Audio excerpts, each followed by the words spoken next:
ನಮಸ್ಕಾರ ಸ್ನೇಹಿತರೆ. ಇವತ್ತು ಒಂದು ವಿಷಯವಾಗಿ ನಿಮ್ಮೆಲ್ಲರ ಮುಂದೆ ಬಂದಿದ್ದೀವಿ. ನನ್ನ ಹೆಸರು ನಾಗೇಶ್ ವಿ ಪ್ರಜಾಕಿಯ.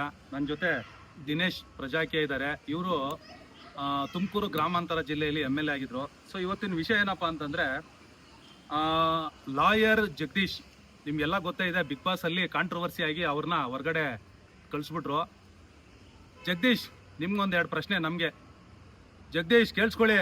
ಲಾಯರ್ ಜಗದೀಶ್ ನೋಡಿ ಸ್ನೇಹಿತರೆ, ಅವರು ಉಪೇಂದ್ರ ಬಗ್ಗೆ ಒಂದೆರಡು ಮಾತಾಡಿದ್ರು. ಪ್ರಜಾಕಿಯ ಬಗ್ಗೆ ಇದನ್ನೆಲ್ಲ ನೀವು ಸೋಷಿಯಲ್ ಮೀಡಿಯಾದಲ್ಲಿ ವೈರಲ್ ಆಗಿರೋದು ನೋಡೇ ಇರ್ತೀರಾ. ಜಗದೀಶ್ ಪ್ರಶ್ನೆಗಳು, ಬಡವ್ರ ಮಕ್ಕಳನ್ನ ನಿಲ್ಸ್ಬಿಟ್ಟು ಅವರು ಸದಾಶಿವನಗರದಲ್ಲಿ ಮನೆ ಮಾಡ್ಕೊಂಡ್ರು ಅಂತ. ಜಗದೀಶ್, ಫಸ್ಟು ನಿಮ್ಗೆ ಪ್ರಜಾಕಿ ಅಂದ್ರೆ ಏನು ತಿಳ್ಕೊಂಡಿದ್ದೀರಾ? ಒಂದು ಆ್ಯಪ್ ಇದೆ, ಆಪ್ನ ಓದಿದ್ದೀರಾ? ಅವರು ಉಪೇಂದ್ರ ಅವರು ಪ್ರಜಾಕಿಯ ಬಗ್ಗೆ ಕೊಟ್ಟರು ಎಲ್ಲ ನ್ಯೂಸ್ ಚಾನೆಲ್ಗಳಲ್ಲಿ, ವಿಜಯ್ ಕರ್ನಾಟಕದಲ್ಲಿ, ಈ ಥರ ಸುಮಾರು ಎಲ್ಲ ಖಾಸಗಿ ನ್ಯೂಸ್ ಚಾನೆಲ್ಗಳಲ್ಲಿ ಇಂಟರ್ವ್ಯೂ ಕೊಟ್ಟಿದ್ದಾರೆ. ಅವ್ರದ್ದು ಪೂರ್ತಿ ವಿಡಿಯೋ ನೋಡಿದ್ದೀರಾ? ಅವರು ಮಾತಾಡ್ತಾ ಇರೋದೇ ಪ್ರಜಾಕೀಯದಲ್ಲಿ. ಪ್ರಜೆಗಳೇ ನೀವುಗಳು, ಇದು ನಿಮ್ದೇ, ಏನೋ ಕರ್ನಾಟಕನೂ ನಿಮ್ದೇ, ಭಾರತನೂ ನಿಮ್ದೇ. ಇಲ್ಲಿ ನೀವು ಎಷ್ಟೋ ಆಸ್ತಿ, ಕೋಟ್ಯಾಂತರ ಸಾವಿರಾರು ಕೋಟಿ ಆಸ್ತಿ ಇದೆ, ಎಲ್ಲ ನಿಮ್ದೇ ಅಂತ ಎಚ್ಚರಿಸಿದ್ದೆ ಅವರು ಮೊದಲನೇದು. ಇದಕ್ಕಿಂತ ಬಡವ್ರ ಬಗ್ಗೆ ಆಗಲಿ, ಪ್ರಜೆಗಳ ಬಗ್ಗೆ ಆಗಲಿ, ಇದಕ್ಕಿಂತ ಜನಗಳ ಬಗ್ಗೆ ಮಾತಾಡೋರು ನಾನು ಯಾರನ್ನೂ ನೋಡೇ ಇಲ್ಲ ಇದುವರೆಗೂ. ಬೇರೆ ಯಾವುದೇ ಪಕ್ಷದವ್ರಾಗ್ರಿ ಬಡವ್ರಿಗೆ ಏನು ಮಾಡಿಕೊಟ್ಟವ್ರೆ ನೀವು ದಯವಿಟ್ಟು ತಿಳಿಸ್ಬೇಕು ಒಂದು. ಆಮೇಲೆ ಉಪೇಂದ್ರ ಅವರು ಏನು ಮಾಡಿಕೊಟ್ಟಿದ್ದಾರೆ ಅಂತ ನೀವು ಪ್ರಶ್ನೆ ಮಾಡ್ತಾ ಇದ್ದೀರಿ. ನಂದೊಂದು ಪ್ರಶ್ನೆ, ಉಪೇಂದ್ರ ಅವರು ಮಾಡಿಕೊಟ್ಟಿರೋ ಅಷ್ಟು ಒಂದು ಪಕ್ಷ ಬಡವ್ರಿಗೆ ಯಾವುದಾದ್ರೂ ಪಕ್ಷದಲ್ಲಿ ನೀವು ಟಿಕೆಟ್ ಕೊಡ್ಸೋಕ್ಕಾಗುತ್ತೇನ್ರಿ? ಒಬ್ಬ ಆಟೋ ಡ್ರೈವರ್ಗೆ, ಯಾರಾದರೂ ಈ ಥರ ಒಬ್ಬ ಬಡ ಕಾರ್ಮಿಕನಿಗೆ ಒಂದು MLA ಸೀಟ್ ಕೊಡೋಕ್ಕಾಗತ್ತೇನ್ರಿ? ನೀವು ಬೇರೆ ಪಕ್ಷದಲ್ಲಿ ಕೊಡ್ಸೋಕ್ಕಾಗತ್ತೇನ್ರಿ? ಅವರೊಂದು ಪಕ್ಷ ನಮಗೋಸ್ಕರ, ಜನಗಳಿಗೋಸ್ಕರ ಮಾಡಿ ನೋಡ್ರಪ್ಪ, ಇಲ್ಲಿ ನೀವೇ ನಿಂತ್ಕೊಳ್ಳಿ, ಇಲ್ಲಿ ನೀವೇ ಪ್ರತಿಯೊಬ್ಬ ಪ್ರಜೆನೂ ನಾಯಕನೇ. ನೀವು ಕಾರ್ಮಿಕರಾಗಿ ಬಂದು ಸಂಬಳ ಕೆಲಸ ಮಾಡಿಬಿಟ್ಟು ನಿಮಗೇನು ಬೇಕೋ ಆ ಥರ ನೀವು ಕೆಲಸ ಮಾಡಿಸ್ಕೊಳ್ಳಿ, ನೀವು ರಾಜರಪ್ಪ ಅಂತ ಮೊದಲನೇ ನಿಜವಾದ ಪ್ರಜಾಪ್ರಭುತ್ವದ ವಿಷಯ ತಿಳಿಸಿದ್ದೆ ನಮ್ಮಂತ ಇವರಂತ ಸಾವಿರಾರು ಜನ ಬಡವ್ರಿಗೆ ತಿಳಿಸಿದ್ದೆ ಇವರು ಉಪೇಂದ್ರ ಅವರು. ಇದಕ್ಕಿಂತ ಜನಗಳ ಬಗ್ಗೆ ಕಾಳಜಿ ಇನ್ನೇನ್ರಿ ಬೇಕು?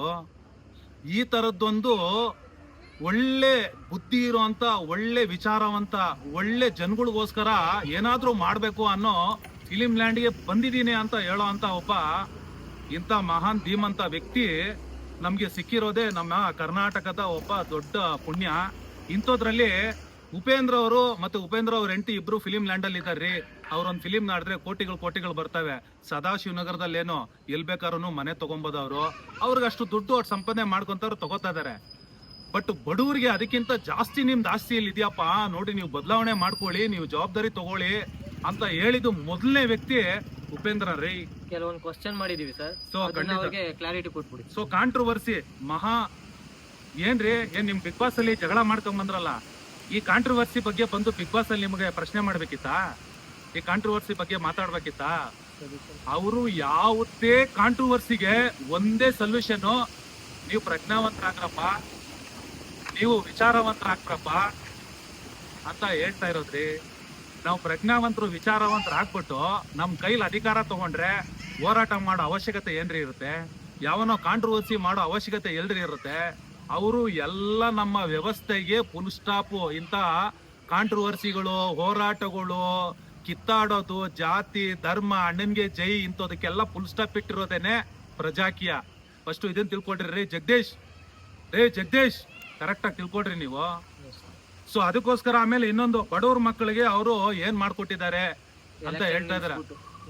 ಎಲೆಕ್ಷನ್ ನಿಲ್ಸ್ಬಿಟ್ಟು ಏನ್ ಮಾಡ್ಕೊಡ್ರಿ? ಅವರು ಸ್ವಾಭಿಮಾನದಿಂದ ನನಗೆ ಒಳ್ಳೆ ಪ್ರಪಂಚ, ಒಳ್ಳೆ ವ್ಯವಸ್ಥೆ ಬೇಕು ಅಂತ ಪ್ರತಿಯೊಬ್ಬ ಬಡವನಿಗೂ ಅವಕಾಶ ಮಾಡಿಕೊಟ್ಟಿದ್ದಾರೆ. ಮೊದಲು ಇದನ್ನ ತಿಳ್ಕೊಳ್ರಿ ನೀವ್ರಿ ಜಗದೀಶ್. ಎಲೆಕ್ಷನ್ಗೆ ಉಪೇಂದ್ರ ಅವರು ಬಾರಪ್ಪ ನೀನ್ ನಿತ್ಕೊ ಅಂತ ಯಾರು ಕರೆದಿಲ್ಲ. ಇಲ್ಲಿ ಜನಗಳೇ ನೀನ್ ನಿತ್ಕೋ ಹೋಗಪ್ಪ ಅಂತ ಸಹಿ ಸಂಗ್ರಹಣೆ ಮಾಡಿ ಕಳ್ಸಿರೋದು. ಉಪೇಂದ್ರದ ಏನಿಲ್ಲ ನೋಡಿ, ಈ ತರ ಪ್ರತಿಯೊಬ್ಬರ ಹತ್ರ ಹೋಗ್ಬಿಟ್ಟು ನೋಡಿ, ಈ ತರ ಹಿಡ್ಕೊಂಡು ಜನಗಳ ಹತ್ರ ಹೋದ್ರಿ ನೋಡಿ, 9 ಪಾಯಿಂಟ್ ಓದ್ಕೊಳ್ಳಿ ಸರ್, ಈ 9 ಪಾಯಿಂಟ್ ನಿಮ್ಗೆ ಅರ್ಥ ಆದ್ರೆ ಈ 9 ಪಾಯಿಂಟ್ ತರ ಅಗ್ರಿಮೆಂಟ್ ಮಾಡಿಸ್ಕೊಂಡು ಒಬ್ಬ ಕಾರ್ಮಿಕನಾಗಿ ಕೆಲಸ ಕೊಡಿ ಅಂತ ಪ್ರತಿಯೊಬ್ರು ಕೇಳಿ ಆ ಜನಗಳು ಶಿಫಾರಸ್ ಮಾಡಿದ್ಮೇಲೆ ಉಪೇಂದ್ರ ಅವರು ನೋಡಿ ಇದೆಲ್ಲ ಶಿಫಾರಸ್ ಮಾಡಿರೋದು. ಆವಾಗ ಉಪೇಂದ್ರ ಅವರು B ಫಾರ್ಮ್ ಕೊಡ್ತಾರೆ. ಉಪೇಂದ್ರದ್ದು ಡಿಸಿಷನ್ ಏನೂ ಇಲ್ಲ ಇಲ್ಲಿ. ಎಲ್ಲ ಇಲ್ಲಿ ಉತ್ತಮ ಪ್ರಜಾಕೀಯ ಪಕ್ಷದಲ್ಲಿ ಇಲ್ಲಿ ಪ್ರಜೆಗಳೇ ಹೈಕಮಾಂಡ್. ಡೆಲ್ಲಿಯಲ್ಲಿ ಯಾರು ಹೈಕಮಾಂಡ್ ಇಲ್ಲ ಇಲ್ಲಿ. ರೀ ಜಗದೀಶ್, ಫಸ್ಟ್ ನೀವು ಇದನ್ನ ತಿಳ್ಕೊಳ್ಳಿ. ಫಸ್ಟು ಪ್ರಜಾಕೀಯ ಅಂದ್ರೇನು, ರಾಜಕೀಯ ಅಂತಂದ್ರೇನು. ರಾಜಕೀಯ ಅಂತಂದ್ರೆ ರಾಜರು ಅವ್ರು ಆಗ್ತಾರೆ, ಯಾರು MLA MP ಗಳು ರಾಜರಾಗ್ಬಿಡ್ತಾರೆ, ಪ್ರಜೆಗಳೆಲ್ಲ ಗುಲಾಮರಾಗಿರ್ತಾರೆ. ಆದ್ರೆ ಪ್ರಜಾಕೀಯದಲ್ಲಿ ಹಂಗಲ್ಲ. ಇಲ್ಲಿ ಪ್ರಜೆಗಳೇ ಪ್ರಭುಗಳಾಗಿರ್ತಾರೆ. MLA MP ಗಳು ಇಲ್ಲಿ ಕಾರ್ಮಿಕರಾಗಿ ಕೆಲಸ ಮಾಡ್ಬೇಕು. ಫಸ್ಟ್ ಇದನ್ನ ಕರೆಕ್ಟ್ ಆಗಿ ತಿಳ್ಕೊಂಡು ಮಾತಾಡ್ರಿ ಜಗದೀಶ್. ರೀ ಲಾಯರ್ ಜಗದೀಶ್, ಏನ್ರಿ ಲಾ ಓದಿದ್ದೀರಾ ನೀವು? ನಿಜವಾಗ್ಲೂ ಲಾ ಓದಿದ್ರೆ ಫಸ್ಟ್ ಈ 9 ಪಾಯಿಂಟ್ನ ತಿಳ್ಕೊಂಡು ಒಂದು ಪ್ರಜಾಕೀಯ ಆಪ್ನ ಡೌನ್ಲೋಡ್ ಮಾಡ್ಕೊಂಡು ಅದ್ರಲ್ಲಿ ನೀಟಾಗಿ ನೋಡ್ಬಿಟ್ಟು ಆಮೇಲೆ ಮಾತಾಡ್ರಿ ಜಗದೀಶ್. ಇದನ್ನ ನೀವು ತಿಳ್ಕೊಳ್ಳಿ ಫಸ್ಟು. ನೋಡಿ ಇವರು ಏನ್ ಕೆಲಸ ಮಾಡಿದ್ದಾರೆ ಫಸ್ಟ್ ಇವ್ರನ್ನ ಕೇಳಿ. ಒಂದು ಎಕ್ಸಾಂಪಲ್ ನೋಡಿ, ಇವರು 2023 MLA ಎಲೆಕ್ಷನ್ ಅಲ್ಲಿ ಕಂಟೆಸ್ಟ್ ಮಾಡಿದ್ರು. ತುಮಕೂರು ಗ್ರಾಮಾಂತರ, ಗೂಗಲ್ ಅಲ್ಲಿ ಹೊಡೆದ್ ನೋಡ್ರಿ, ತುಮಕೂರು ಗ್ರಾಮಾಂತರ 2023ನೇ ಇಸ್ವಿಯಲ್ಲಿ ಉತ್ತಮ ಪ್ರಜಾಕೀಯ ಪಕ್ಷದಲ್ಲಿ ದಿನೇಶ್ ಅಂತ ಒಬ್ರು ನಿಂತಿದ್ರು ನೋಡಿ. ಇವ್ರ ಫೋಟೋನು ಇರುತ್ತೆ, ಚೆಕ್ ಮಾಡ್ಕೊಳ್ಳಿ. ಆ ತರ ಪ್ರತಿಯೊಬ್ಬ ಪ್ರಜಾಕೀಯ ಕಂಟೆಂಟ್ಸ್ ಚೆಕ್ ಮಾಡ್ಕೊಳ್ಳಿ. ಯಶವಂತಪುರ ಕ್ಷೇತ್ರದಲ್ಲಿ ಒಬ್ಬ ಆಟೋ ಡ್ರೈವರ್ ನಿಂತಿದ್ರು. ಇನ್ನೊಂದು ನೆಲಮಂಗಲ ಕ್ಷೇತ್ರದಲ್ಲಿ ಒಬ್ಬ ಕುರುಡ ನಿಂತಿದ್ದ, ಕಣ್ ಕಾಣಿಸಲ್ಲ. ಯಾರಿಗಾನ ಕುರುಡನ್ಗೆ ನೀವು ಯಾರಿಗಾನ ಟಿಕೆಟ್ ಕೊಡ್ಸಕ್ ಆಗತ್ತೇನ್ರಿ? ಬೇರೆ ಪಕ್ಷದಲ್ಲಿ ಒಬ್ಬ ಬಡವನ ಪಕ್ಷದಲ್ಲಿ, ಬೇರೆ ಪಕ್ಷದಲ್ಲಿ ನೀವು ಟಿಕೆಟ್ ಕೊಡ್ಸಕ್ ಆಗತ್ತೇನ್ರಿ? ನೀವು ಅಲ್ಲಿ ಸೂಟ್ ಕೇಸ್ ಕೊಟ್ರೇನೆ ಟಿಕೆಟ್ ಕೊಡೋದು. ಇದೆಲ್ಲ ನಿಮಗ್ ಗೊತ್ತಿದ್ರು ಮೂರ್ಖರ ತರ ಮಾತಾಡ್ತಿರಲ್ರಿ ಜಗದೀಶ್. ಸೊ ಇದನ್ನ ನೀವು ಅರ್ಥ ಮಾಡ್ಕೊಳ್ಳಿ. ಸೊ ಮೂರನೇದು, ಸದಾಶಿವ ನಗರದಾಯ್ತು. ಯಾರಾದ್ರೂ ಹೊಡೆದ್ರೆ ನನಗೆ ಕಾಲ್ ಮಾಡ್ತಾರೆ. ಯಾರಾದ್ರೂ ಹೊಡೆದ್ರೆ ನಿಮ್ಗೆ ಕಾಲ್ ಮಾಡ್ತಾರೆ ಅಂದ್ರೆ, ಯಾರು ಹೊಡೆದಿದ್ದಾರೆ, ಯಾರು ಹೊಡೆದ್ಬಿಟ್ಟು ನನಗೆ ಕಾಪಾಡಿ ಅಂತ ನಿಮಗೆ ಪ್ರಜಾಕೀಯದವ್ರು ಯಾರು ಕಾಲ್ ಮಾಡಿದ್ದಾರೆ, ದಯವಿಟ್ಟು ನಾನು ನಂಬರ್ ಕೊಡ್ತೀನಿ, ಡಿಸ್ಪ್ಲೇ ಹಾಕ್ತೀನಿ ನನ್ನ ನಂಬರ್ನ. ಆ ನಂಬರ್ಗೆ ಕಾಲ್ ಮಾಡಿ ದಯವಿಟ್ಟು ತಿಳಿಸಿ ಜಗದೀಶ್. ಯಾರಾದ್ರೂ ಪ್ರಜಾಕೀಯದವರು ನಿಮ್ಗೆ ಕಾಲ್ ಮಾಡ್ಬಿಟ್ಟು ಅಣ್ಣ ನನ್ಗೆ ಹೊಡೆದ್ಬಿಟ್ರು, ದಯವಿಟ್ಟು ನನ್ನನ್ನು ಕಾಪಾಡಿ ಅಂತ. ಏನೋ ನಿಮ್ಗೆ ಕಾಲ್ ಮಾಡಿರ್ಬೋದು, ಏನೋ ಲಾಯರು ನೀವು, ಏನೋ ಲಾ ಬಗ್ಗೆ ಏನಾದ್ರೂ ಮಾತಾಡಿ ಆ ಲಾ ಪ್ರಕಾರ ಹೆಂಗ್ ಹೋಗ್ಬೋದು ಅಂದ್ರೆ ಲೀಗಲ್ ಆಗಿ ಹೆಂಗ್ ಹೋಗ್ಬೇಕು ಅಂತ ಕೇಳಿರೋದಕ್ಕೆ ಒಂದು ಪ್ರಶ್ನೆ, ಒಂದು ಫೋನ್ ಮಾಡಿರ್ಬೋದು ಬಿಟ್ರೆ ಎಲ್ಪ್ ಕೇಳಕ್ಕಂತೂ ಖಂಡಿತ ಮಾಡಿರಲ್ಲ. ಇದನ್ನ ನೀವು ಕರೆಕ್ಟ್ ಆಗಿ ಕ್ಲಾರಿಟಿ ಕೊಡಿ. ನಿಮಗ್ ಬೇಕಾದಂಗೆ ಹೆಂಗಂದ್ರೆ ಹಂಗೆ ಬಿಲ್ಡಪ್ ಕೊಡೋದು, ಏನೋ ಇದ್ ಮಾಡೋ ತರ ಉಲ್ಟಂ ಪಲ್ಟಾ ಮಾಡೋದು, ರಾಜಕೀಯ ತರ ತಿರ್ಗಾ ಮುರ್ಗಾ ಮಾತಾಡೋದು, ಇದನ್ನೆಲ್ಲ ಬಿಟ್ಬಿಡಿ ಜಗದೀಶ್. ನೀವು ಒಬ್ಬ ಲಾಯರ್ ಆಗಿ, ಕಾಮನ್ ಸೆನ್ಸ್ ಇರೋರಾಗಿ, ಪ್ರಪಂಚದ ಬಗ್ಗೆ ಜ್ಞಾನ ಇರೋರಾಗಿ, ಲಾ ಓದಿರೋರಾಗಿ, ಪ್ರಜಾಪ್ರಭುತ್ವದ ಬಗ್ಗೆ ತಿಳಿದಿರೋರಾಗಿ ನೀವೇ ಈ ತರ ಮಾತಾಡಿದ್ರೆ ಪ್ರಜೆಗಳಿಗೆ ಏನಂತ ಸಂದೇಶ ಕೊಡ್ತಾ ಇದ್ದೀರಾ ನೀವು? ಜಗದೀಶ್, ಸ್ವಲ್ಪ ಅರ್ಥ ಮಾಡ್ಕೊಂಡು ಮಾತಾಡಿ. ಲಾಯರು ಅನ್ನೋದು ತರ ನೀವು ಅನ್ಸ್ಕೊಳ್ಳಿ.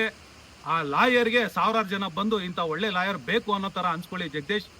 ಈ ತರ ಕಾಂಟ್ರವರ್ಸಿಗಳಲ್ಲೇ ಸುಮ್ಮನೆ ನೀವು ಯಾವಾಗ್ಲೂ ಪೋಸ್ಟ್ ಕೊಟ್ಕೊಂಡು ಇರಬೇಡಿ. ಒಂದು ಒಳ್ಳೇದ್ ಮಾಡಿ 4 ಜನಕ್ಕೆ, ಅವಾಗ ನಿಮ್ಮನ್ನು ಹೊಗಳ್ತಾರೆ. ಇದನ್ನ ಬಿಟ್ಬಿಟ್ಟು ನೀವು ಸುಮ್ಮನೆ ಈ ತರ ಎಲ್ಲ ಎಲ್ದಿದ್ದೆಲ್ಲ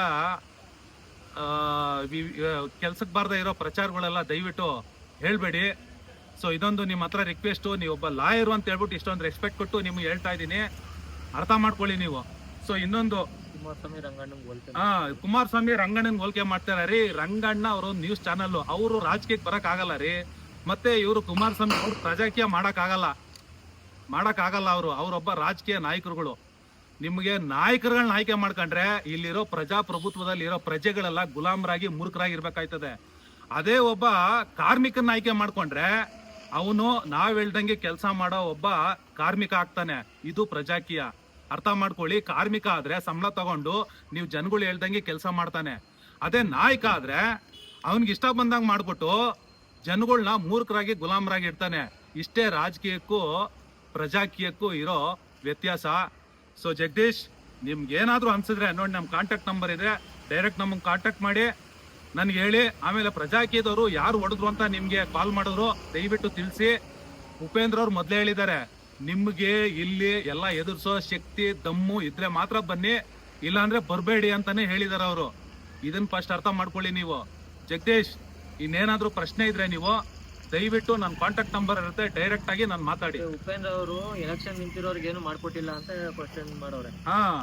ಉಪೇಂದ್ರ ಅವರು ಯಾಕ್ರಿ ಮಾಡ್ಕೊಡ್ಬೇಕು? ಅವ್ರೇನ್ ಹೇಳ್ತಾರ ಗೊತ್ತೇನು ರೀ?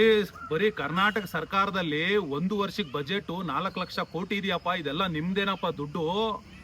ಇಷ್ಟೊಂದು ದೊಡ್ಡ ಸಾಹುಕಾರರು ನೀವು ಅಂತ ತಿಳಿಸ್ಕೊಟ್ಟಿದ್ದೆ ಅವರು. ಇಷ್ಟೆಲ್ಲ ಖನಿಜ ಸಂಪತ್ತು, ಭೂ ಸಂಪತ್ತು, ಮತ್ತೆ ಗೌರ್ಮೆಂಟ್ ಆಫೀಸರ್ಸು, ಗೋರ್ಮೆಂಟ್ ಆಫೀಸ್ಗಳು ಇದೆಲ್ಲ ಪ್ರಜೆಗಳ್ದೇನಪ್ಪ. ಯಾವುದೇ ರಾಜಕೀಯ ನಾಯಕ ಆಗ್ಲಿ ಯಾರೇ ಬಂದ್ಬಿಟ್ಟು ಎಲ್ಲ ತಗೊಂಡ್ಬಂದು ಇಲ್ಲಿ ಏನು ಉದ್ಧಾರ ಮಾಡ್ತಾ ಇಲ್ಲ. ಇದನ್ನೆಲ್ಲ ಪ್ರಜಾಪ್ರಭುತ್ವ ಬಗ್ಗೆ ಇಂಚಿಂಚುನು ಕ್ಲೀನ್ ಆಗಿ ತಿಳಿಸ್ಕೊಟ್ಟಿದ್ದಾರೆ. ಸೊ ಇದು ನೀವೇನಾದ್ರೂ ಹೇಳ್ತೀರಾ? ಮಾಡ್ಕೊಡೋ ಅವಶ್ಯಕತೆ ಇಲ್ಲ ಸರ್ ನಮ್ಗೇನು, ಬೇಕಾಗಿಲ್ಲ ನಮ್ಗೆ. ಫಸ್ಟ್ ಒನ್ ಅವ್ರು ಮಾಡ್ಕೊಟ್ಟಿರೋದು ಪ್ರಜಾಕೀಯನೇ ಸಾಕು ನಮ್ಗೆ. ಅಯ್ಯೋ ನಮಗ್ ಪ್ರಜಾಕೀಯದಿಂದ ಒಬ್ಬ ಸರ್ವಿಸ್ ಇಂಜಿನಿಯರ್ ಅಥವಾ ಒಬ್ಬ ಸರ್ವಿಸ್ ಪರ್ಸನ್, ಒಬ್ಬ ಆಟೋ ಡ್ರೈವರು, ಒಬ್ಬ ಕುರುಡ, ಮತ್ತೆ ಒಬ್ಬ ರೈತನ ಮಗನ ನಿಂತವನೆ, ಅವರೆಲ್ಲ ಎಲೆಕ್ಷನ್ ನಿಲ್ಲ ತರ ಮಾಡ್ಕೊಟ್ಟವ್ರಲ್ಲ, ಅದೇ ಹೆಚ್ಚು ದೊಡ್ಡದು. ಇದಕ್ಕಿಂತ ದೊಡ್ಡದು ಏನು ಮಾಡೋದ್ ಬೇಡ ಅವ್ರು. ಜನಗಳಿಗೆ ಮಾಡ್ಕೊಟ್ಟಿರೋದು ಬೇರೆ ಯಾರು ಮಾಡಿಲ್ಲ. ಇದು ಬಹಳ ಇಂಪಾರ್ಟೆಂಟ್ ಅಂತ ನಾನು ಹೇಳಕ್ ನನ್ ಇಷ್ಟಪಡ್ತೀನಿ. ಪ್ರಕಾರ ಮಾಡ್ಕೊಟ್ಟವ್ರು, ಇದನ್ನೇ ಮಾಡ್ಕೊಟ್ಟಿರೋದು ಸಾಕು ಅವ್ರು. ಹೌದು ಜಗದೀಶ್, ನನ್ನ ಕಡೆಯಿಂದ ನಿಮ್ಗೊಂದು ಪ್ರಶ್ನೆ. ನೀವು ನಿಜವಾಗ್ಲೂ ಪ್ರಾಮಾಣಿಕರಲ್ವಾ? ಲಾಯರ್ ಜಗದೀಶ್ ಅವರೇ, ನೀವು ನಿಜವಾಗ್ಲೂ ಪ್ರಾಮಾಣಿಕರ ಆಗಿದ್ರೆ ಬನ್ನಿ ಪ್ರಜಾಕೀಯದಲ್ಲಿ ಸಹಿ ಸಂಗ್ರಹ ಮಾಡಿ ಜನಗಳ ಹತ್ರ ಹೇಳಿ. ನೋಡಿ ಇಲ್ಲಿ 9 ಪಾಯಿಂಟ್ ಬರ್ದಿದ್ದಾವೆ. ಈ 9 ಪಾಯಿಂಟ್ನ ಜನಗಳನ್ನ ತಿಳಿಸಿ, ನಾನು ಇದೇ ತರ ಕೆಲಸ ಮಾಡ್ತೀನಿ, ನಿಮ್ಗೆ ಅಗ್ರಿಮೆಂಟ್ ಬರ್ಕೊಡ್ತೀನಿ, ನಾನೊಬ್ಬ ಕೆಲಸಗಾರ ಕಾರ್ಮಿಕನಾಗಿ ಪ್ರಾಮಾಣಿಕವಾಗಿ ಲೆಕ್ಕ ಕೊಟ್ಟು ಪ್ರತಿಯೊಂದಕ್ಕೂ ನೀವ್ ಹೇಳ್ದಂಗೆ ಕೆಲಸ ಮಾಡ್ತೀನಿ ಅಂತ ಹೇಳ್ಬಿಟ್ಟು ಮಾಡ್ಬಿಟ್ಟು ಬನ್ನಿ ಪ್ರಜಾಕೀಯದಲ್ಲಿ ತಗೊಳ್ಳಿ ಟಿಕೆಟ್. ನೀವು ನಿಜವಾಗ್ಲೂ ಪ್ರಾಮಾಣಿಕರಾಗಿದ್ರೆ. ನೀವು ಪ್ರಜಾಕೀಯದಲ್ಲಿ ಇಷ್ಟ ಇಲ್ಲ ಅಂದ್ರೆ ಇದೇ ಪಾಯಿಂಟ್ಗಳನ್ನ ಇಟ್ಕೊಂಡು ಇಂಡಿಪೆಂಡೆಂಟ್ ಆಗಿ ನಿಂತ್ಕೊಳ್ಳಿ. ಸೊ ಇದ್ಯಾರೋ ಚಂದನ್ ಗೌಡ ಅಂತ ನಿಂತ್ಕೊಂಡಿದ್ದೀರಿ ಇಂಡಿಪೆಂಡೆಂಟ್ ಆಗಿ, ಅವರು ಇದೇ ತರ ಮಾಡಿದ್ರು. ನಿಂತ್ಕೊಳ್ಳಿ, ನೀವು ನಿಂತ್ಕೊಂಡು ನೀವು ಮಾಡಿ ಆಯ್ತಾ? ಪ್ರಾಮಾಣಿಕತೆ ನಿಮ್ಗೆ ಇದೊಂದು ಪ್ರಶ್ನೆ ನಂದು. ನೀವು ಪ್ರಾಮಾಣಿಕರಾಗಿದ್ರೆ ನಿಮ್ಗೂನು ನಿಜವಾಗ್ಲೂ ಈ ಕರ್ನಾಟಕಕ್ಕೆ ನಮ್ ಜನಗಳಿಗೆ ಏನಾದ್ರೂ ಮಾಡ್ಬೇಕು ಅನ್ನಂಗಿದ್ರೆ ಬನ್ನಿ ಮಾಡಿ ಪ್ರಾಮಾಣಿಕತೆ. ಆದ್ರೆ ಪ್ರಾಮಾಣಿಕವಾಗಿ ಯಾರು ಮಾಡ್ತಾರೋ ಅವ್ರ ಬಗ್ಗೆ ಈ ತರ ಕೇವಲವಾಗಿ ಮಾತಾಡೋದು ಸರಿ ಇಲ್ಲ. ಸೊ ದಯವಿಟ್ಟು ನೀವು ಬನ್ನಿ, ಇದೊಂದು ಪ್ರಶ್ನೆ ನಿಮ್ಗೆ, ಇದಕ್ಕೆ ಉತ್ತರ ಕೊಡಿ ನಿಮ್ಮ ಕಡೆಯಿಂದ. ನಮಸ್ಕಾರ. ಸೊ ಎಲ್ರಿಗೂ ಸ್ನೇಹಿತರು, ನಿಮ್ಗೆ ಏನಾದ್ರೂ ಇದು ಕರೆಕ್ಟು ಅನ್ಸಿದ್ರೆ ದಯವಿಟ್ಟು ಶೇರ್ ಮಾಡಿ.